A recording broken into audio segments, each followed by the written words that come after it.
கொச்சின்ல இன்னைக்கு நெய்ச்சாலை கிடச்சிது. இதை வச்சு தான் இன்னைக்கு நான் கொச்சின் ஸ்டைலில் வந்து மீன் குழம்பு பண்ண போகிறேன். நெய்ச்சாலைங்கிறது ஒரு விரல் சைஸுக்கு தான் இருக்கும், ஆனால் டேஸ்ட் ரொம்ப சூப்பராக இருக்கும்.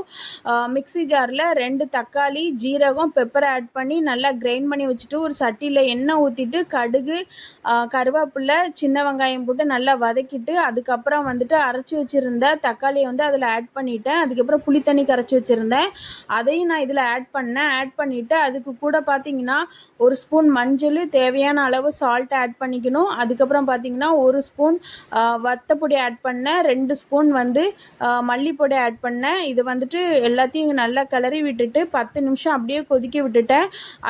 அது எதுக்குன்னா அப்போ தான் அந்த மசாலாவோட ஸ்மெல்லெல்லாம் அதில் போயிடும். அதுக்கப்புறம் லாஸ்ட்டில் வந்துட்டு வச்சுருந்த நெய்ச்சாலையை வந்துட்டு இதில் ஆட் பண்ணேன். ரொம்ப டேஸ்ட்டாக இருக்கும் இந்த நெய்ச்சாலை.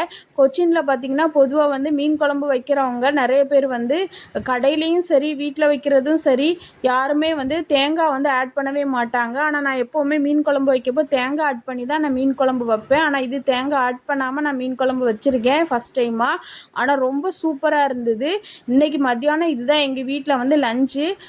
இதுக்கு கூட வந்துட்டு சீலா மீன் இருந்தது. அந்த சீலா மீனை நான் ஃப்ரை பண்ணி வச்சு இன்றைக்கி சாப்பிட்டோம். ரொம்ப சூப்பராக இருந்தது, டேஸ்ட்டாக இருந்தது. உங்கள் வீட்லேயும் எங்கேயாவது உங்கள் ஊர்லேயும் நெய்ச்சாலை கிடச்சிதுன்னா நீங்கள் ட்ரை பண்ணி பார்த்துட்டு எனக்கு கமெண்ட் பண்ணுங்கள். வீடியோ பிடிச்சிருந்தா லைக் பண்ணுங்கள், ஷேர் பண்ணுங்கள், சப்ஸ்கிரைப் பண்ணுங்கள். டாடா.